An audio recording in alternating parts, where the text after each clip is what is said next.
मेरा नाम खुशी है और मैं अपने मम्मी पापा की लाडली बेटी थी। उनकी आंखों का तारा थी, उनका सब कुछ थी। हम एक अच्छे और खाते पीते परिवार से ताल्लुक रखते थे। मेरे पापा शर्मा जी एक मेहनती इंसान थे। उनका अपना बिजनेस चल रहा था जो दिन रात मेहनत करके हमें एक अच्छी जिंदगी दे रहे थे। ये मेरे पापा की कोशिशों का ही नतीजा था जो इतने समय में मेरे पापा को कामयाबी हासिल हुई थी। मेरे पापा बहुत अच्छे थे, लेकिन उनमें एक कमी थी। वो हमेशा मेरी मम्मी के साथ लड़ाई झगड़ा करते रहते थे। मैंने जब भी अपने मम्मी पापा को देखा था, झगड़ते हुए ही देखा था। मेरे पापा ही झगड़े की शुरुआत किया करते थे और अंत मेरी मम्मी के रोने पर होता था। मम्मी फूट फूट कर रोया करती थी।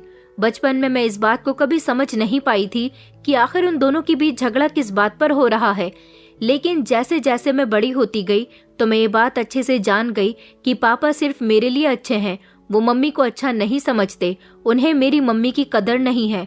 दरअसल मेरे पापा को मेरी मम्मी शुरू से ही पसंद नहीं थी। वो अपनी मर्जी के मुताबिक शादी करना चाहते थे, लेकिन मेरे दादा दादी ने अपने घर की बहू अपनी मर्जी से लाने का फैसला किया और मेरी मम्मी की शादी मेरे पापा के साथ करवा दी। इस बात का बदला मेरे पापा सारी जिंदगी मेरी मम्मी से लेते रहे। मम्मी की छोटी छोटी बातों में कमियां निकालते रहे और मम्मी से हर बात पर झगड़ते रहे। ये सब देखकर मुझे बहुत बुरा लगता था। एक तरफ मेरी मम्मी मुझे बहुत प्यार करती थी तो दूसरी तरफ मेरे पापा भी मुझे बहुत प्यार करते थे। पापा का ऐसा व्यवहार देखकर मुझे कभी कभी उनसे डर लगने लगता था और मैं सोचती थी कि पापा जितना प्यार मुझसे करते हैं उतना ही प्यार मेरी मम्मी को क्यों नहीं करते।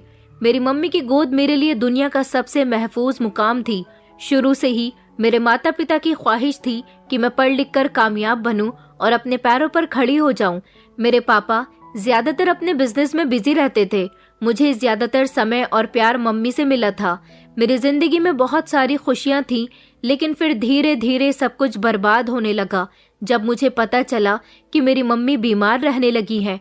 उनको कैंसर जैसी बड़ी बीमारी थी और वो इस बीमारी से लड़ रही थी। मम्मी हमेशा खुद ही अपने आप को डॉक्टर के यहाँ दिखाने के लिए जाती थी। कभी पापा ने उनका इस चीज में भी साथ नहीं दिया था। फिर धीरे धीरे मेरी मम्मी दिन ब दिन बीमार रहने लगी। उनका इलाज चल रहा था, लेकिन फिर भी उनकी बीमारी के बारे में उन्हें देर से पता चला और फिर एक दिन मेरी मम्मी इस दुनिया को छोड़कर चली गई।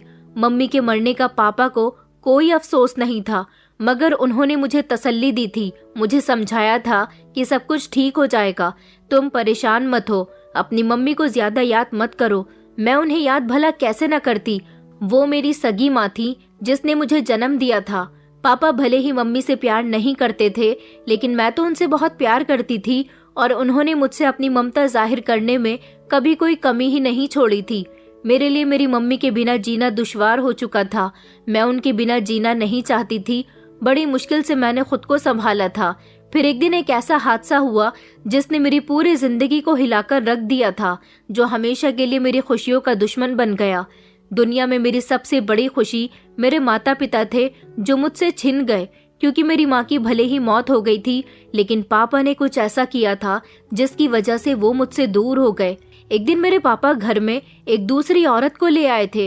ये दूसरी औरत कोई और नहीं बल्कि मेरी सौतेली माँ थी, जिससे मेरे पापा ने शादी कर ली थी और उसकी अपनी 2 बेटियां थी।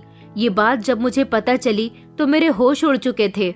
मुझे बिल्कुल भी गवारा नहीं हुआ कि मेरे पापा ने किसी दूसरी औरत को मेरी माँ बना दिया। पापा पहले तो इस बात पर बहुत शर्मिंदा हुए थे, ऊपर से उस औरत की 2 बेटियां भी थी। एक बेटी तो मेरी उम्र की थी, मैं जवान हो चुकी थी और ऐसी उम्र में भला मेरे पापा को क्या जरूरत थी दूसरी शादी करने की। अब मुझे समझ आया कि मम्मी के मरने के बाद पापा क्यों मुझे इस बात की तसल्ली दे रहे थे कि सब कुछ ठीक हो जाएगा, तुम अकेली नहीं रहोगी। मैंने देखा था कि मम्मी के मरने के बाद पापा को खुशी हुई थी। ऐसा लगता था जैसे मेरे पापा मेरी मम्मी के बारे में कहीं इंतजार देख रहे थे और उनके जाने के बाद उन्हें फौरन ही दूसरी शादी करने का मौका मिल गया। मुझे अपने पापा से ऐसी उम्मीद नहीं थी। मैं पापा से इस बात का शिकवा कर रही थी कि आपको दूसरी शादी करने की क्या जरूरत थी। पापा ने मुझसे माफी मांगी और कहने लगे कि बेटा, मुझे तुम्हारे लिए एक अच्छी माँ की जरूरत थी। रोमिता तुम्हारा बहुत ख्याल रखेगी। दरअसल रोमिता आंटी मेरे पापा की सेक्रेटरी थी और मेरे पापा की कंपनी में काफी सालों से नौकरी कर रही थी। जब ये बात मुझे पता चली तो मैं समझ गई थी कि रोमिता आंटी ने जरूर मेरे पापा को अपने प्यार के जाल में फंसा लिया होगा। पापा कहने लगे कि बेटा, उसकी 2 बेटियां भी हैं, उसकी बेटियों को तुम हमेशा अपनी बहन समझना, वो तुम्हारा बहुत ख्याल रखेंगी। लेकिन मुझे अपने पापा से कोई बात नहीं करनी थी। उस समय मुझे अपने पापा की कोई भी बात अच्छी नहीं लग रही थी। मैं उनसे काफी दिनों तक नाराज रही थी। रोमिता आंटी और उनकी दोनों बेटियां काजल और सेजल, वो भी मुझे बहुत बुरी लगती थी। मैं ज्यादातर अपने कमरे में ही रहती थी और सिर्फ पढ़ाई ही करती रहती थी। लेकिन मुझे ये नहीं पता था कि अब मेरी जिंदगी का सबसे बुरा समय शुरू होने वाला है, क्योंकि मेरी मुश्किल तो खत्म होने के बजाय दिन ब दिन बढ़ती जा रही थी। मेरी सौतेली माँ बिल्कुल भी अच्छी नहीं थी। हमारे पूरे घर में एक मेरा ही कमरा ऐसा था जिसमें सबसे महंगी और अच्छी सजावट हो रखी थी। उन दोनों ने पापा को मना लिया और मेरा कमरा अपने हवाले कर लिया। उस दिन मैं कॉलेज गई हुई थी। जब कॉलेज से वापस आई तो आराम करने के लिए अपने कमरे में चली गई। जैसे ही मैंने अपना कमरा खोला तो ये देखकर मैं दंग रह गई कि कमरे में मेरा सामान मौजूद नहीं था और वो दोनों बहनें मेरे बिस्तर पर आराम से लेटी हुई थी। मुझे इनको इस तरह से अपने बिस्तर पर और कमरे में मौजूद देखकर गुस्सा आ गया। मैंने कहा, तुम लोग यहाँ क्या कर रही हो? निकल जाओ मेरे कमरे से। इतने में ही रोमिता आंटी कमरे में आ गईं, क्योंकि वो मेरे चिल्लाने की आवाज सुन चुकी थी। वो दोनों कहने लगी कि अब से ये कमरा हमारा है, तुम हमारे कमरे से निकल जाओ। मुझे उनकी इस बात पर गुस्सा आया। मैंने उन दोनों का हाथ पकड़कर निकालना चाहा और उनका सामान भी कमरे से निकालकर फेंकना चाहा, तो मेरी सौतेली माँ ने मेरा हाथ पकड़ लिया और इतनी मजबूती से पकड़ा कि मेरे हाथ में दर्द होने लगा। उन्होंने कहा कि ए लड़की, ये क्या बदतमीजी है? मेरी बेटियों के साथ कोई बदतमीजी मत करना। अब ये घर हमारा है। तुम्हारा बाप मुझसे शादी कर चुका है और इस हिसाब से तुम्हारा बाप मेरी बेटियों का भी बाप हुआ। मैं दर्द से जोर जोर से चिल्लाने लगी, मगर उन्होंने तो मेरे साथ इतना जुल्म किया। मेरे कमरे को उन्होंने अपने हवाले कर लिया और मुझे दूसरे कमरे में भेज दिया। ये वो कमरा था जिसमें हमारे घर मेहमान ठहरते थे। मेरी सौतेली माँ मेरा हाथ पकड़कर मुझे खचेड़ते हुए वहां तक ले आई थी और उसने मुझे धक्का देकर कमरे के अंदर बंद कर दिया था। कहा था कि अब तेरा बाप ही आकर तुझे समझाएगा। मैं फूट फूट कर रो रही थी, क्योंकि उनके सामने मेरी कोई होशियारी काम नहीं आई थी। मेरा चिल्लाना काम नहीं आया था। वो 3 थी और मैं अकेली थी। उन्होंने मेरे कमरे पर कब्जा कर लिया था। मुझे अपना कमरा बहुत याद आ रहा था, क्योंकि बचपन से ही मैंने उस कमरे में ही ज्यादातर अपना समय बिताया था।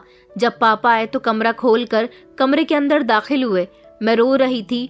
मुझे रोते हुए देखकर पापा के दिल में अफसोस हुआ, लेकिन फिर उन्होंने मुझे प्यार से समझाया और कहने लगे कि बेटा, रोमिता तुम्हारी माँ की तरह है, तुम्हें उसके साथ ऐसा नहीं करना चाहिए था। मैंने चौंक कर पापा की तरफ देखा। मैं पापा से उनकी शिकायत करने वाली थी, लेकिन पापा तो पहले से ही उनकी तरफ से बोल रहे थे। मैंने कहा, पापा, मैंने कुछ नहीं किया, बल्कि उन लोगों ने मेरे कमरे पर अपना कब्जा जमा लिया। पापा, मुझे अपने कमरे में जाना है, मुझे यहाँ पर नहीं रहना।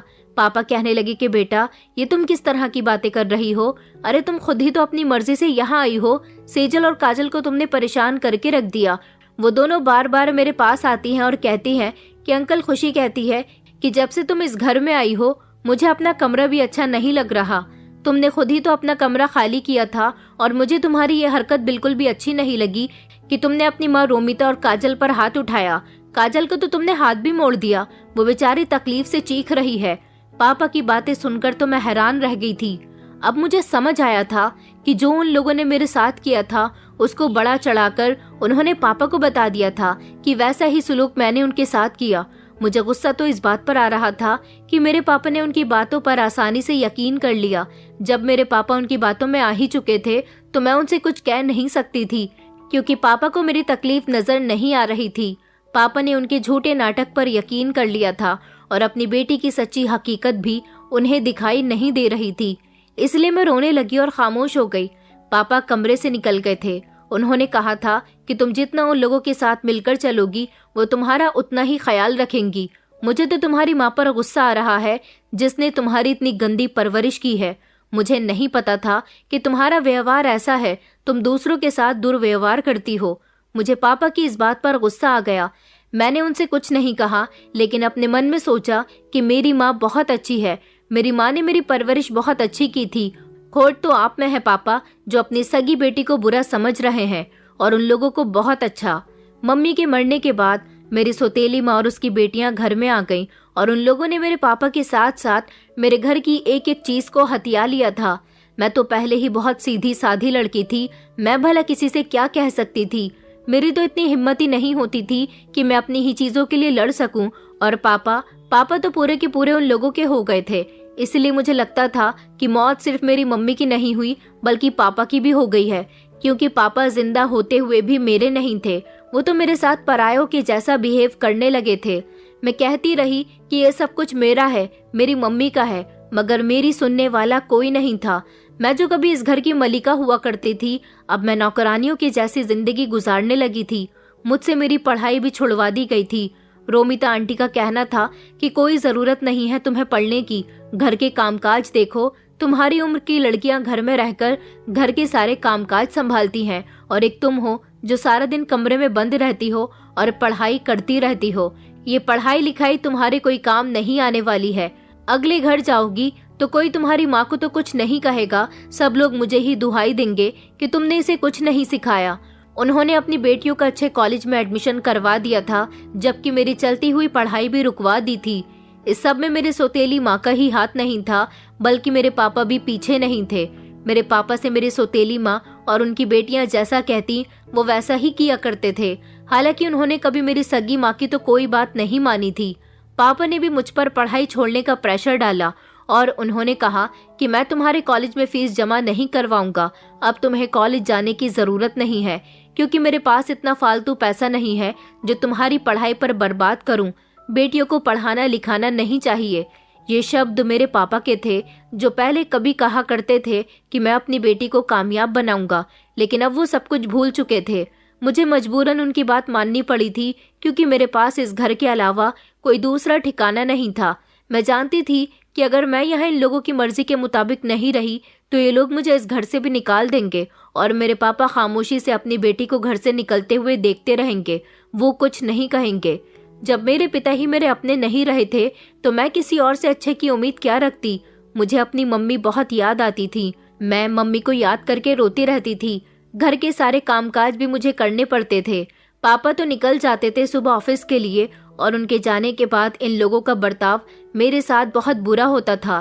पहले ही मेरी सौतेली माँ और उसकी बेटियां मुझे पसंद नहीं करती थीं, और अब तो मेरे पापा के सामने भी वो लोग मुझे कुछ भी कह देती थी, क्योंकि उन्होंने मेरे पापा को भी अपने जैसा ही कर लिया था। मम्मी को इस दुनिया से गए हुए 1 साल गुजर चुका था, और इस 1 साल में पूरे घर की जिम्मेदारी मेरी सौतेली माँ ने मुझ पर डाल दी थी। वो नफरत भरे अंदाज में मुझसे कहती थी, अगर तुम्हें इस घर में रहना है तो हम लोगों का ख्याल रखना होगा, वरना जिस तरह से मैं तुम्हारे पिता की जिंदगी में शामिल हुई हूँ उसी तरह से तुम्हें भी तुम्हारे पिता की जिंदगी से निकाल कर फेंक सकती हूँ। और क्या हमेशा अपनी माँ को याद करके माँ माँ कहकर रोती रहती हो? ये रोना धोना बंद करो और घर के सारे काम अब तुम्हें ही करने हैं। नौकर सिर्फ मेरा और मेरी बेटियों का ख्याल रखा करेंगे, बाकी सारे के सारे काम तुम करोगी, नौकर नहीं। चलो जल्दी से मेरे लिए चाय लेकर आओ। वैसे भी अब तुम्हारी पढ़ाई तो खत्म हो ही चुकी है, इसीलिए घर में रहकर मैं तुम्हें रोने धोने की परमिशन तो बिल्कुल भी नहीं दूंगी। अगर रोना ही है तो अपने आंसू पी जाओ और आवाज बंद करके रोना, और हाथ पैर लगातार काम करने के लिए चलाती रहना। मैं बेबसी से सर हिलाते हुए किचन में चली गई, क्योंकि मैं जान चुकी थी कि अब मेरी हैसियत इस घर में नौकर से ज्यादा कुछ नहीं थी। उस घर में मेरा कोई हमदर्द नहीं था, यहाँ तक कि मेरे पापा भी नहीं। मेरी सौतेली माँ और उनकी बेटियों ने मेरे पापा को मेरे खिलाफ इतना भड़का दिया था कि पापा मुझे देखना भी पसंद नहीं करते थे। उन्हें हमेशा अपनी बेटी की ही गलती नजर आती थी। अब मैं अपने पापा के लिए बोझ बन चुकी थी। काजल और सेजल भी मेरे साथ बहुत बुरा बर्ताव करती थी। वो दोनों बहनें हमेशा मेरा मजाक उड़ाती रहती थी और मुझे याद दिलाया करती थी कि मेरे पापा को उन्होंने अपना बाप बना लिया है, इसलिए अब मैं लवारिस बन चुकी हूँ। लेकिन मैंने सब कुछ खामोशी से बर्दाश्त किया। मैंने सोचा था कि जुल्म का बदला ऊपर वाले पर छोड़ देना चाहिए, मगर शायद मेरा सब्र मेरी परीक्षा लेने के लिए था, क्योंकि वो दिन बहुत करीब था जब मेरी सौतेली माँ मेरी जिंदगी की सबसे बड़ी परीक्षा लेने वाली थी। वो घर जो मेरे लिए कभी मेरा अपना घर हुआ करता था, अब उस घर की एक एक दीवार मुझे तकलीफ पहुंचाती थी। मेरी सौतेली माँ के दिल में मेरे लिए कोई नरमी नहीं थी। जिस दिन वो इस घर में आई थी उस दिन से ही उन्होंने मुझे बर्बाद करने का ठान लिया था, क्योंकि वो मेरी माँ की जगह खुद ले चुकी थी और मेरी जगह अपनी बेटियों को दिलवाना चाहती थी। और वो इस मकसद में कामयाब हो चुकी थी। सारा दिन मैं घर के कामकाज में लगी रहती थी और अगर मुझसे कोई गलती हो जाती थी तो वो मुझे बहुत मारा करती थी और जो नफरत भरे शब्द बोलती थी वो अलग। हमेशा मुझे और मेरी माँ को बुरा भला कहती रहती थी। कहती थी कि पता नहीं तुम्हारी माँ ने तुम्हें क्या सिखाया है, तुमसे तो कोई काम ही नहीं आता। अरे मेरी बेटियों से कुछ सीखो, काम करो काम करो। हमेशा मेरी सौतेली माँ की ये आवाज मेरे कानों में गूंजती रहती थी। फिर मुझे वो समय याद आता था जब मेरी मम्मी मुझे किसी काम को हाथ तक नहीं लगाने देती थी। यहाँ तक कि अगर मुझे पानी का ग्लास तक चाहिए होता तो वो भी मेरी मम्मी मेरे सामने लाकर रख दिया करती थी। सुबह सुबह पहले उठना और उठते ही अपनी मम्मी को बताना कि मुझे नाश्ते में क्या खाना है। वो अपने हाथों से मेरे लिए नाश्ता बनाया करती थी, मेरा लंच पैक किया करती थी और मुझे कॉलेज भेज दिया करती थी। लेकिन अब तो मेरे इतने बुरे दिन आ चुके थे कि खाने के समय मुझे इन लोगों के आगे का बचा हुआ खाना ही दिया जाता था। दोपहर और रात का खाना बनाना अब मेरी जिम्मेदारी बन चुका था। लेकिन अगर खाने में मिर्च तेज या कम हो जाती तो सौतेली माँ के हाथ की मार भी मुझे जरूर मिलती थी। पापा तो ज्यादातर खामोश ही रहते थे, मगर उनकी खामोशी ही मेरे लिए सबसे बड़ी सजा थी। उन्हें पता था कि उनकी पत्नी मेरे साथ क्या सुलूक कर रही है, लेकिन वो कुछ नहीं कहते थे। एक दिन मैंने हिम्मत करके पापा से अपनी सारी शिकायतें कर दी और पापा पर भी खूब भड़क उठी। कहा कि पापा, मुझे तो लगता ही नहीं कि आप मेरे पापा हो। मुझे मेरे वो वाले पापा चाहिए जो मेरी माँ के सामने जिंदा थे। आप मेरे पापा नहीं हैं। मुझे तो लगता है कि मेरी माँ के साथ साथ मेरे पिता भी मर चुके हैं। आप अपनी पत्नी को रोकते क्यों नहीं हो? वो आपकी सगी औलाद के साथ इतना गलत करती है, मगर आप उनसे कुछ भी नहीं कहते। आखिर मैं आपकी बेटी हूँ। आपको अपनी बेटी पर कभी तरस नहीं आता। कुछ देर खामोश रहने के बाद पापा कहने लगे कि हाँ, तुम मेरी बेटी हो, लेकिन तुम भी बदल गई हो। जब तुम्हारी माँ जिंदा थी तो तुम कुछ और थे, लेकिन माँ के मरने के बाद तुमने अपना असली रंग दिखा दिया। तुम तो रोमिता और उसकी बेटियों से पहले दिन से ही नफरत करती हो। तुमने उसे कभी खुले दिल से एक्सेप्ट ही नहीं किया। ये तुम्हारी गलती है। तुम उन लोगों को खुले दिल से एक्सेप्ट कर लेती तो आज तुम्हारे साथ ये ना हो रहा होता। खुशी ताली एक हाथ से नहीं बचती, बल्कि दोनों हाथों का इस्तेमाल करना पड़ता है। अगर गलती उनकी है तो गलती तुम्हारी भी है, और इस गलती की शुरुआत तुमने ही की है। वो अब तुम्हारी माँ है। इस घर को उसने बहुत अच्छे से संभाल लिया। अगर उससे किसी को शिकायत होती है तो वो तुम हो। मुझे तो अपनी दूसरी पत्नी में कोई कमी नजर नहीं आती और ना ही उसकी बेटियों में। कमी सिर्फ तुम में है। अगर तुम्हें इस घर में रहना है तो रोमिता के उसूलों पर चलना होगा, वरना अपना बंदोबस्त कहीं और कर लो। पापा की बातें सुनकर मेरी आंखों में आंसू आ गए थे। मैंने पापा का हाथ थाम लिया और कहा कि पापा, आप अपनी बेटी को घर से निकल जाने के लिए कह रहे हो। आपको पता है कि आपकी बेटी का आपके अलावा इस दुनिया में कोई भी नहीं है। मैं भला कहाँ जाऊंगी? पापा कहने लगे, तो फिर खामोशी से यहीं रहो और जैसा मैंने कहा है वैसा ही करो। पापा की बातें सुनकर मुझे बहुत गुस्सा आया था। मैंने खुद पर बड़ी मुश्किल से कंट्रोल किया था। रोने के अलावा मेरे पास कोई दूसरा रास्ता नहीं था। इसलिए मैं खामोशी से अपने कमरे में आ गई थी और फूट फूट कर रोने लगी थी और आसमान की तरफ नजर करके ऊपर वाले से शिकायत कर रही थी कि आखिर मेरी हंसती खेलती दुनिया तुमने क्यों उजाड़ दी? क्यों मेरे साथ ये सब कुछ हो रहा है? पापा के शब्दों ने मेरे दिल में जख्म कर दिए थे। क्या कोई पिता अपनी औलाद के लिए इतना बदल सकता है? ये सवाल भी मैं आसमान की तरफ नजर उठाकर कर रही थी। मुझे समझ आ गया था कि मैं इस घर में पूरी तरह से अकेली थी। यहाँ कोई मेरा हमदर्द नहीं था। यहाँ मेरे पिता भी नहीं थे जिनसे मेरा खून का रिश्ता था। उन्होंने भी दूसरी औरत के कहने में आकर मुझसे मुंह मोड़ लिया था। लेकिन हाँ, एक इंसान था जो मेरे साथ नरमी से पेश आता था। वो था हमारे घर का पुराना नौकर वीरू, जो मेरी मम्मी के समय से यहाँ नौकरी करता था और कभी कभी मेरे साथ नरमी से बात कर लिया करता था और सौतेली माँ की नज़र से बचकर कभी कभी मेरे लिए कोई खाने की चीज़ ले आया करता था। एक दिन मेरी सौतेली माँ ने कहा कि घर में मेहमान आ रहे हैं, इसलिए उन्होंने मुझसे अलग अलग तरह के खाने बनवाए थे। मैं सुबह से लेकर शाम तक किचन में चक्की की तरह पिसती रही, मगर खाने के समय मुझे एक कोने में बिठा दिया गया। मुझे भूख लग रही थी, लेकिन मुझे खाना नहीं दिया गया। मेहमानों के जाने के बाद मैं उनके आगे का बचा हुआ खाना लेने के लिए लपकी तो अचानक मेरे हाथ से प्लेट छूटकर जमीन पर गिर गई। इस पर सेजल ने मुझे बालों से पकड़ लिया और कहने लगी कि मम्मी, ये हमारा खाना चुरा रही थी। मेरी सौतेली माँ ने मुझे धक्का दिया और बुरी तरह से मारा। मैं जोर जोर से चिल्ला रही थी। उन्होंने कहा कि अब तो भूखी ही रहेगी, तूने हमारे इतने महंगे डिनर सेट की प्लेट तोड़ दी है। मुझे उस दिन कुछ भी खाने को नहीं मिला। मैं सारी रात बुरी तरह से रोती रही, मगर मेरे आंसुओं का किसी पर भी कोई फर्क नहीं पड़ा था। वो सब मेरे आंसू की परवाह किए बिना ही सुकून से सो गए और मैं अपनी किस्मत के बारे में सोच सोच कर रोती रही। लेकिन अभी तक इन लोगों की नफरत मेरे साथ यहीं खत्म नहीं हुई थी। वो मेरी खूबसूरती से जलती थी। उनकी ये जलन तब से शुरू हुई थी जब वो अपनी बड़ी बेटी काजल के लिए रिश्ते देख रही थी। लड़के वाले मुझे देखने के बाद काजल को रिजेक्ट कर देते थे और कहते थे कि आपकी बेटी काजल ठीक है, लेकिन हमें आपकी दूसरी बेटी खुशी ज्यादा पसंद आई है, इसलिए हम खुशी के साथ अपने बेटे का रिश्ता पक्का करना चाहते हैं। ये सब सुनकर मेरी सौतेली माँ के तन बदन में आग लग जाती थी। और ऐसा सिर्फ एक बार नहीं हुआ था। जब जब काजल को लड़के वाले देखने के लिए आते थे, तब तब वो काजल को छोड़कर मुझे पसंद कर लिया करते थे। मैं बहुत सुंदर थी। मेरी सुंदरता बिल्कुल मेरी माँ पर गई थी, इसलिए सब लोग ज्यादातर मुझे ही पसंद करते थे। जबकि मेरी सौतेली माँ की दोनों बेटियां मामूली सी शक्ल की थी। मेरी सौतेली माँ को हमेशा ये डर लगा रहता था कि मेरा रिश्ता कहीं अच्छी जगह पर न हो जाए। तभी एक दिन मैंने उनको अपनी दोनों बेटियों से बातें करते हुए सुना था कि इसका चेहरा ही इसकी सबसे बड़ी ताकत है। अगर ये न रहा तो कोई उसकी तरफ देखेगा भी नहीं। उनकी ये बात सुनकर मेरा दिल कांप उठा था। मैं नहीं जानती थी कि मेरी जिंदगी की सबसे बड़ी परीक्षा तो अब शुरू होने वाली है। दिन ब दिन मेरी सौतेली माँ की नफरत बढ़ती जा रही थी और मेरे पापा दिन ब दिन मुझे इग्नोर करने लगे थे। और ये सब लोग अब नहीं चाहते थे कि मैं इस घर में रहूं, मगर मुझे निकालना भी उनके लिए कोई आसान नहीं था। मेरी मम्मी के मरने के बाद मेरे पापा के कुछ दोस्त हमारे घर पर आते जाते रहते थे, जिनको मेरी हालत पर बहुत तरस आता था। लेकिन सौतेली माँ उनके सामने यही जाहिर करने की कोशिश करती थी कि वो मेरा बहुत ख्याल रखती हैं। एक दिन फिर से काजल का रिश्ता आया था और लड़के वालों को हर बार की तरह काजल पसंद नहीं आई। उन्होंने भी वही शब्द कहे थे जो बाकी लोग कहकर कई बार यहाँ से जा चुके थे कि आपकी बेटी ठीक है, लेकिन हमें तो खुशी ही पसंद आई है। ये सुनकर मेरी सौतेली माँ का खून खौल उठा।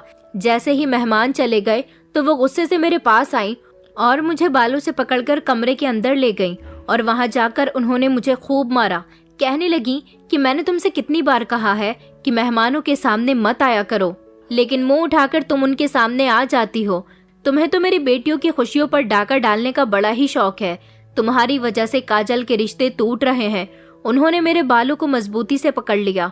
मैं जोर से चिल्लाई और कहा कि नहीं आंटी, ऐसा कुछ नहीं है, मैंने कुछ नहीं किया। अब की बार तो मैं कमरे में जाकर बैठ गई थी, लेकिन आप काजल को जब अपने साथ लेकर चली गईं तो वो लोग बार बार आपको आवाज लगा रहे थे। मैं तो सिर्फ उनको ये बताने के लिए आई थी कि आप दूसरे कमरे में हैं और अभी आ रही हैं। बस इतने में ही उन्होंने मुझे देख लिया। मेरी बात पर उन्होंने कहा कि तुम्हारा चेहरा जो हर बार मेरी बेटी से ज्यादा दूसरों को अच्छा लगता है, तुम्हारे चेहरे से मैं बहुत परेशान हूँ। पता नहीं तुम्हारा क्या होना है। उनकी आंखों में मेरे लिए खून उतर आया था। उन्होंने मुझे जमीन पर जोर से पटक कर धक्का दिया और कमरे से निकल गई थी। मैं सारी रात तकलीफ से फूट फूट कर रोने लगी, यहाँ तक कि मेरे बालों की जड़ें भी कमजोर हो चुकी थी, क्योंकि हर बार रोमिता आंटी मेरे बालों पर ही वार किया करती थी। अगले दिन मैं रोज के मुताबिक किचन में काम कर रही थी जब एक नौकरानी मेरे पास आई और कहने लगी कि खुशी, मैडम जी ने कहा है तुम जाकर ये ग्रोसरी का सामान ले आओ। उसने लिस्ट मेरे हाथ में पकड़ाते हुए कहा था। अब जबकि मैं खुद ही खाना बनाया करती थी, इसलिए ग्रोसरी का सामान भी मैं खुद ही लेकर आती थी। मैंने लिस्ट ली और मैं उसी समय घर से सामान लेने के लिए निकल पड़ी थी। मॉल से ग्रोसरी का सामान लेने के बाद जब मैं घर वापस आ रही थी, तब अचानक मेरे पीछे एक बाइक पर एक लड़का आया, जिसने अपने चेहरे पर कपड़ा बांधकर अपना मुंह ढका हुआ था। मैं अभी चल ही रही थी, उसने गाड़ी अचानक मेरे बराबर में आकर धीमी स्पीड पर कर दी और फौरन ही एक बोतल निकालकर उसमें मौजूद कुछ तरल पदार्थ मेरे चेहरे पर फेंकने की कोशिश की। मैंने फौरन ही अपने चेहरे पर हाथ लगा लिया, क्योंकि मैं घबरा गई थी कि न जाने अचानक ये क्या हुआ और ये मुझ पर क्या डाल रहा है। वो तो अपना काम करने के बाद वहां से भाग गया था, लेकिन मैं जमीन पर गिर गई थी और मुझे अपने हाथ पर जलन महसूस होने लगी। फिर मुझे समझ आया कि ये तरल पदार्थ कोई मामूली चीज नहीं बल्कि एसिड है। मेरे हाथ और चेहरे में जलन इतनी ज्यादा हो रही थी कि मैं वहीं पर बैठकर जोर जोर से चिल्लाने लगी और रोने लगी। मेरी आंखों के सामने अंधेरा आने लगा था।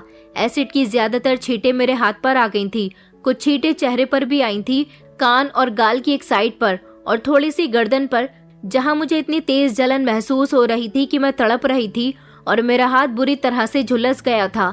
डर की वजह से मैंने अपनी आंखें बंद कर ली और जोर जोर से चिल्लाई, कोई मुझे बचा लो, प्लीज मुझे बचा लो। वहां पर धीरे धीरे लोग इकट्ठा होने लगे थे। मेरे हाथ का सामान भी जमीन पर गिर चुका था। मैं दर्द से तड़प रही थी। मुझे ऐसा लग रहा था कि जैसे मेरी खाल पिघल रही हो।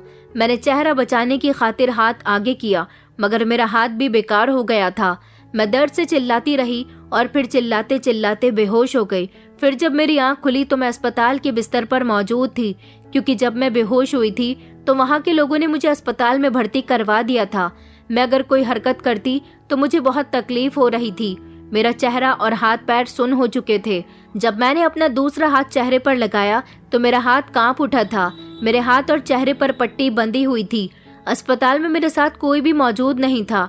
जब मुझे होश आया तो नर्स ने कहा कि तुम अपने घर वालों के बारे में हमें बताओ, हम उनसे कांटेक्ट करते हैं, क्योंकि तुम्हें तो सड़क पर मौजूद लोग लेकर आए हैं। तुम्हारे बारे में कोई कुछ नहीं जानता। हम तुम्हारे होश में आने का इंतजार कर रहे थे। मैंने उनको अपने पापा का नंबर दे दिया, तो जैसे पापा को इस बात से कोई फर्क ही नहीं पड़ा हो कि उनकी बेटी के साथ एसिड अटैक हुआ है। 2 दिन के बाद जब मेरी छुट्टी का समय हुआ तो पापा मुझे छुट्टी दिलवाकर घर ले आए थे। उन्होंने मुझसे कोई सवाल नहीं किया कि तुमसे किसने कहा था कि घर से बाहर जाने का। मैंने उनको बताया कि रोमिता आंटी ने मुझे ग्रोसरी का सामान लेने के लिए भेजा था। इतने में ही रोमिता आंटी बोल पड़ी और कहने लगी, मैं तुमसे क्यों घर का सामान मंगवाऊंगी, तुमको ही घर से बाहर जाने का बहुत शौक आता है। क्या पता तुमने अपने पीछे कितने लोगों को लगा रखा है, तभी तो तुम्हारे साथ ये सब कुछ हो गया। और एसिड अटैक हमेशा उन लड़कियों के साथ होता है जिनके पीछे कई लड़के पड़े होते हैं। ये बात सुनकर तो जैसे मेरी आत्मा छलनी हो गई थी। पापा उनकी बात का कोई जवाब नहीं दे रहे थे। वो बिल्कुल खामोश थे, जैसे उन्हें उनकी पत्नी की कही गई बात सही लग रही हो और उनकी बेटी सच में किरदार की खराब हो। मेरा चेहरा भी खराब हो चुका था। मेरी सुंदरता में दाग लग गया था, क्योंकि मैं जानती थी कि अब मैं वो खुशी नहीं रही जो कभी थी, जिसकी खूबसूरती की मिसाल दी जाती थी, बल्कि अब मैं वो बन चुकी थी जिसकी तरफ कोई देखना भी गवारा नहीं करेगा। सब लोग अपने अपने कमरे में जा चुके थे और मैं अपने कमरे में सारी रात अकेले रोती रही थी। अब मेरा सामना काजल और सेजल से जब भी होता, वो दोनों मेरी मजाक बनाया करती थी। कहती थी कि कहाँ गई तेरी खूबसूरती, अब तो तू हमसे भी ज्यादा बदसूरत हो गई है। मैं उनसे कुछ नहीं कहती थी, बस अपने काम में बिजी होने की एक्टिंग करती थी और सिसक सिसक कर रोती रहती थी। अभी मुझे आराम की जरूरत थी, लेकिन मुझे तो आराम करने का भी मौका नहीं दिया गया। मुझे अस्पताल से आते ही घर के कामों में लगा दिया गया था। मुझ पर तो किसी को भी रहम नहीं आ रहा था, मेरे पिता को भी नहीं, जो अपनी बेटी की ऐसी हालत देखकर भी अफसोसमंद नहीं हुए थे। उनकी पत्नी मेरे साथ जो करती उन्हें वही ठीक लगता था, लेकिन मेरे साथ जो इस घर में हो रहा था वो किसी को भी नजर नहीं आता था। ऊपर से किस्मत ने मुझ पर एक और सितम कर दिया था कि मेरा चेहरा खराब हो गया था और मेरा एक हाथ भी एसिड से बुरी तरह से झुलस गया था। सारा दिन मुझे उन लोगों की मजाक का निशाना बनना पड़ता था। पहले भी उठते बैठते वो मुझे किसी न किसी बात पर ताने देती रहती थी। किसी को मेरी तकलीफ नजर नहीं आती थी। पता नहीं वो कौन था जिसने मुझ पर एसिड अटैक किया और उसने मेरे साथ ऐसा क्यों किया। मैंने तो कभी किसी का बुरा भी नहीं किया, तो फिर मेरे साथ हमेशा बुरा क्यों होता है। बस यही सवाल मेरे दिल में उभरता रहता था। पापा ने भी ये जानने की कोशिश नहीं की कि मेरे साथ ये सब कुछ क्यों हुआ और किसने किया। उनकी पत्नी ने उन्हें जैसा समझाया उन्होंने वैसा ही समझ लिया। अपनी बेटी की तकलीफ उन्हें नजर नहीं आई और बेटी की बात पर उन्हें कोई भरोसा भी नहीं हुआ। मैंने अपने सारे फैसले ऊपर वाले के ऊपर छोड़ दिए थे कि अब ऊपर वाला ही मेरा इंसाफ करेगा। मैंने सोच लिया था कि मैं किसी से कोई शिकायत नहीं करूंगी। मेरा सब्र ही मेरे आरोपियों से मेरा बदला लेगा। मेरा ज्यादा से ज्यादा समय घर में गुजरा था, क्योंकि जब भी मैं कमरे से बाहर आती तो ये सब लोग मेरा मजाक उड़ाया करती थी। मैं जब भी शीशे में अपनी सूरत देखती तो मेरी आंखों में आंसू आ जाते थे। मुझे तो अपनी परछाई से भी नफरत हो गई थी। काजल कहती थी कि तुम्हारे साथ बिल्कुल ठीक हुआ, अब तुम्हारे इस चेहरे की वजह से मेरी शादी अच्छे घर में हो जाएगी, वरना हर कोई तुम्हें आकर पसंद कर जाया करता था। मैं इस पर भी खामोश रही, क्योंकि ये सब कुछ मैं जानबूझकर नहीं करती थी। फिर कुछ दिनों बाद मुझे पता चला कि घर में मेरे रिश्ते की बातें हो रही थी। मेरा रिश्ता एक रिक्शे वाले के साथ किया जा रहा था। ये खबर जब मुझे मिली तो मेरे होश उड़ चुके थे। मेरी सौतेली माँ कह रही थी कि अब तो इस काबिल नहीं रही कि तेरी शादी किसी सही इंसान के साथ हो सके। तेरी शादी हो जाए यही बहुत बड़ी बात है, क्योंकि अब तेरी खूबसूरती में दाग लग चुका है, इसलिए कोई तुझे अपनी पत्नी नहीं बनाएगा। तू शुक्र मना उस रिक्शे वाले का जिसने तुझे अपना लिया। ये कहकर वो जोर जोर से हंस रही थी और उनकी हंसी मुझे बहुत बुरी लग रही थी। मैं रिक्वेस्ट करने लगी कि प्लीज आंटी ऐसा मत करो, मैं आपसे कुछ नहीं मांगूंगी, कुछ नहीं कहूंगी, बल्कि सारी जिंदगी नौकरानी बनकर यहाँ गुजार दूंगी। मेरी शादी किसी रिक्शे वाले के साथ मत करो। मेरी सौतेली माँ नफरत भरे शब्दों में कहने लगी कि तू क्या चाहती है कि हम तुझे सारी जिंदगी यहाँ अपने सामने रखें। वहाँ पर मेरे पापा भी खड़े हुए थे, वो खामोशी से ये सब कुछ सुनते रहे। उनके लिए तो ये सब नॉर्मल सी बात थी। मैंने अपने जले हुए हाथ से अपनी बिगड़ी हुई शक्ल को छुपाने की कोशिश की। अब मैं इन रोज रोज की नफरत भरी नजरों से तंग आ चुकी थी, टूट चुकी थी। मेरे पास और कोई रास्ता नहीं था। मैंने सोचा कि ठीक है, मैं शादी करने के लिए तैयार हूँ। क्या पता शादी के बाद मुझे कुछ सुकून मिल जाए। भले ही मेरी शादी रिक्शे वाले से हो जाएगी, वो गरीब होगा, लेकिन वहाँ यहाँ से ज्यादा सुकून होगा। बस मैं बार बार यही प्रार्थना कर रही थी कि ऊपर वाला मेरी परेशानियों को खत्म कर दे। मैंने बेबसी से कह दिया था कि मैं शादी करने के लिए तैयार हूँ, लेकिन मुझे नहीं पता था कि ये फैसला मेरी जिंदगी का सबसे बड़ा मोड़ बनने वाला था। मेरी सौतेली माँ की शातिराना मुस्कुराहट और मेरे पापा की खामोशी, यही मेरा भाग्य बन चुकी थी। सिंपल तरीके से मेरी शादी एक मामूली से रिक्शे वाले के साथ करवा दी गई थी। ये वो रिक्शे वाला था जो हर रोज सेजल और काजल को दोपहर के समय उनकी कोचिंग छोड़ने के लिए जाता था। मेरी शादी में वैसे तो ज्यादा मेहमान नहीं आए थे, लेकिन जो मेहमान आए थे उनको मेरी सौतेली माँ ने यही समझा दिया था कि ये रिश्ता खुशी की पसंद से हो रहा है, इसमें हमारा कोई कसूर नहीं है कि उसने एक रिक्शे वाले को पसंद किया। अब अगर हम उसकी शादी वहाँ नहीं करेंगे तो लोग कहेंगे कि हमने उस पर ये कैसा जुल्म किया। मैंने तो उसे हमेशा अपनी सगी बेटियों की तरह ही समझा है। अपनी सौतेली माँ और सौतेली बहनों के बाकी सारे अत्याचार सहने के बाद मैं ये अत्याचार सहने के लिए भी खुद को तैयार कर रही थी। उनके हर अत्याचार पर सर झुकाना और उनकी हर गलत बात पर सब्र करना अब मैं सीख चुकी थी। मैंने जब पहली बार सुना था कि मेरी शादी उस रिक्शा वाले से होने जा रही है तो मुझे एक अजीब सा डर लगने लगा था। मेरी सौतेली माँ ने मुझे सिर्फ इतना बताया था कि वो रिक्शा चलाकर दिन के 300-400 रुपए कमा लेता है, तुम्हारे लिए तो ऐसा ही रिश्ता ठीक है। मैंने हिम्मत करके अपनी सौतेली माँ से पूछ लिया था कि वो कहाँ रहता है। उन्होंने गुस्से से मुझे जवाब दिया और कहने लगी, ये जानने की जरूरत तुम मत करो, वैसे तो सुना है कि वो छोटी सी झोपड़पट्टी में रहता है और बाकी तुम्हारी शादी हो जाएगी तो वहां जाकर खुद देख लेना। मैं रोने लगी थी और अपनी किस्मत को कोस रही थी। मेरी शादी हो रही थी और मैं विदा होकर उस रिक्शा वाले जिसका नाम रजत था उसके साथ जा रही थी, लेकिन मेरे पापा ने आशीर्वाद देने के लिए मेरे सर पर हाथ भी नहीं रखा। वो सब कुछ खामोशी से देखते रहे। मेरी शादी एक ऐसे इंसान के साथ हो रही थी जिसे मैं जानती भी नहीं थी, यहाँ तक कि मेरे घर वाले भी उसे ठीक से नहीं जानते थे। मैं इस बात का अफसोस मना रही थी और बुरी तरह से रो रही थी, जबकि मैं अपने आंसुओं को छुपाने की कोशिश कर रही थी। लेकिन विदाई के समय किसी लड़की के आंसू नहीं छुप सकते, बल्कि ये आंसू तो सारी जिंदगी के लिए मेरा नसीब बन गए थे। मैंने शादी वाले दिन अपने चेहरे को अच्छी तरह से ढक लिया था ताकि कोई मेरा जला हुआ चेहरा ना देख ले। मैं खामोश और अंदर से मर चुकी थी। रजत वहां पर पहले से ही मौजूद था। मैंने पहली बार उसे देखा था। वो गंदे मेले कुचैले कपड़ों में वहां पर मौजूद था। उसकी आंखों में एक अजीब सा सुकून था। उसकी पर्सनैलिटी में कुछ तो ऐसा खास था जो उसे बाकी और गरीब लोगों से अलग बनाता था। शादी के बाद उसके घर जाते हुए मेरी आंखें और ज्यादा भर आई थी और सोचने लगी कि क्या कभी इसी तरह किसी लड़की की विदाई हुई होगी जिस तरह मुझे इस घर से विदा किया गया। मैं अपने सारे अरमानों को पैरों में रोनते हुए इस घर से विदा होकर रजत के साथ चल पड़ी। मुझे लगा कि ये रिक्शा वाला मुझे किसी झोपड़ी में ले जाएगा, क्योंकि मेरी सौतेली माँ ने मुझसे कहा था कि गरीबों का ठिकाना टूटी फूटी झोपड़ी ही होता है। क्योंकि अब मेरा यही भाग्य था और मुझे इसी पर सब्र करके अपनी बाकी की जिंदगी भी गुजारनी थी। मगर जैसे ही मैंने अपने पति के पीछे चलना शुरू किया, मैं हैरान रह गई थी कि वो रिक्शे वाला मुझे शहर से दूर एक सुनसान रास्ते पर ले गया जहां लोगों की बिल्कुल भीड़ नहीं थी। मैंने डरते हुए उससे कहा, हम कहाँ जा रहे हैं? मगर वो खामोश रहा और उसकी खामोशी ने मुझे और परेशान कर दिया था। न जाने कि वो मुझे कहाँ लेकर जा रहा है। इस तरह के अजीब व गरीब सवाल मेरे दिमाग में घूम रहे थे। लेकिन अब ये इंसान मेरा पति था, इसलिए जहाँ ये मुझे लेकर जाएगा मुझे वहीं जाना होगा। मेरे दिल में एक अजीब सा डर था। कुछ देर के बाद हम एक बड़े दरवाजे के सामने आकर खड़े हो गए थे।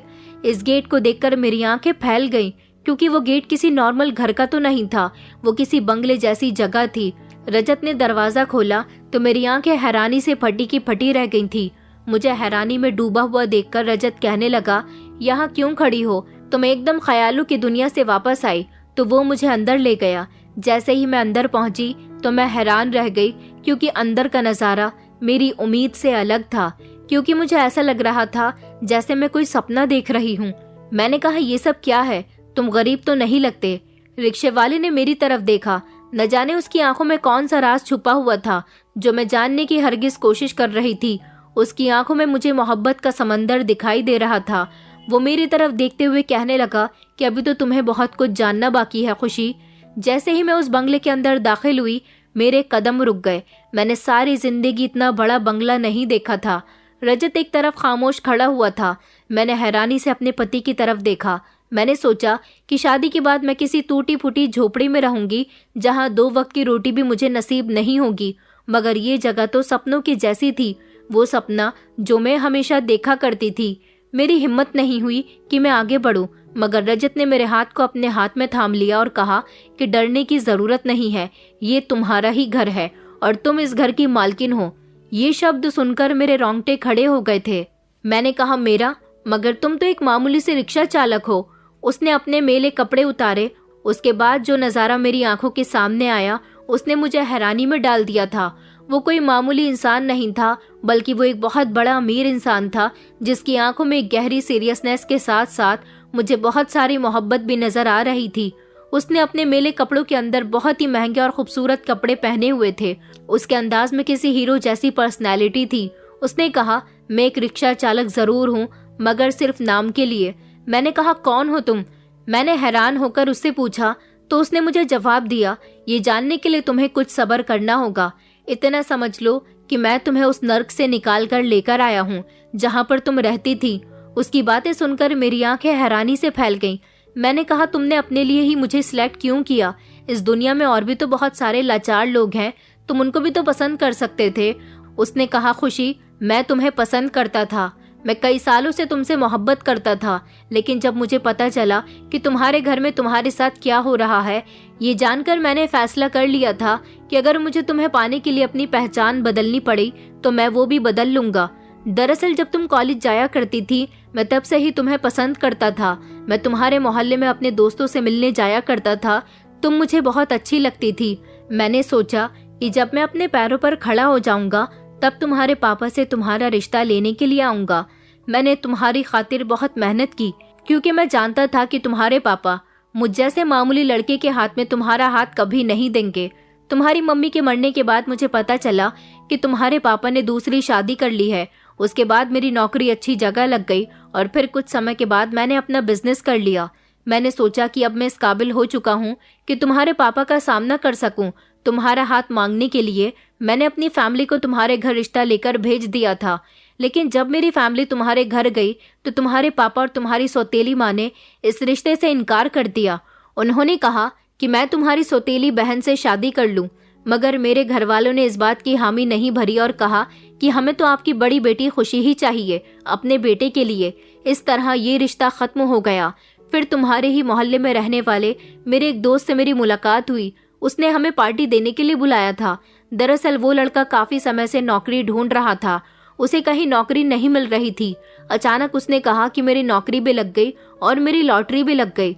मैं उसकी दी गई पार्टी में गया था, लेकिन वहां जब उसने अपनी लॉटरी निकलने और नौकरी लगने की वजह बताई, उसने मुझे बताया कि उसकी नौकरी तुम्हारे पापा की कंपनी में लग गई है।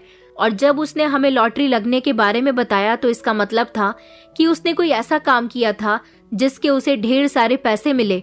मतलब कि तुम्हारी सौतेली माँ ने उस लड़के से कहा था कि वो तुम्हारे चेहरे पर एसिड फेंक दे, जिससे तुम्हारा चेहरा खराब हो जाए और फिर तुम्हारा रिश्ता कहीं अच्छी जगह न हो सके और अच्छी जगह शादी तुम्हारी सौतेली बहनों की हो जाए। ये सारी ही बातें मुझे मेरे दोस्त ने बताई थी। जब उसने मुझे पूरी बात बताई और कहा कि वो लड़की कोई और नहीं बल्कि तुम हो और वो ये काम कर चुका है, तो मुझे उस पर बहुत गुस्सा आया। मैंने उसका गिरेबान पकड़ लिया और उससे कहा कि ये तुमने क्या कर दिया। वो नहीं जानता था कि मैं तुम्हें पसंद करता हूँ, लेकिन उसके मुंह से सारी सच्चाई सुनने के बाद मैंने सोच लिया कि मैं तुम्हें उस दलदल से निकाल कर रहूंगा। जब तुम्हारी सौतेली माँ तुम्हारा चेहरा खराब करवा सकती है तो वो तुम्हें जान से भी मरवा सकती है। इसलिए मुझे लगा कि तुम्हारी जान को खतरा है। मैंने तुम पर एसिड फेंकने वाले तुम्हारे आरोपी को जेल की सलाखों के पीछे पहुंचा दिया है, क्योंकि उसने अपना जुर्म मेरे और मेरे दोस्तों के सामने कबूल कर लिया था। तुम्हारी सौतेली माँ और पापा को जब ये पता चला कि मेरा रिश्ता तुम्हारे लिए आया है तो तुम्हारे माता पिता ने इस रिश्ते से फौरन इनकार कर दिया। मैं समझ गया था कि वो लोग कभी भी नहीं चाहेंगे कि तुम्हारी शादी किसी अच्छे परिवार में हो। इसलिए मैं रिक्शा वाला बनकर तुम्हारे घर के चक्कर लगाने लगा और एक दिन मैंने तुम्हारे पापा से बात कर ली कि मैं आपकी दोनों बेटियों को कोचिंग ले जाया करूंगा और ज्यादा पैसे भी नहीं लूंगा। मुझे नौकरी की बहुत जरूरत है। तुम्हारे पापा मुझे पहचान नहीं सके क्योंकि मैंने अपना गेटअप चेंज कर लिया था, एक गरीब इंसान बनकर गया था। इसलिए उन्होंने मुझे ये जिम्मेदारी दे दी और फिर उसके बाद मैं तुम पर नजर रखता रहा, तुम्हारे घर की हर खबर लेता रहा। एक दिन मैंने खुद ही तुम्हारी सौतेली माँ से कहा कि मैं शादी करना चाहता हूँ। कि इस घर में जो जली हुई लड़की है मेरी शादी उससे हो सकती है।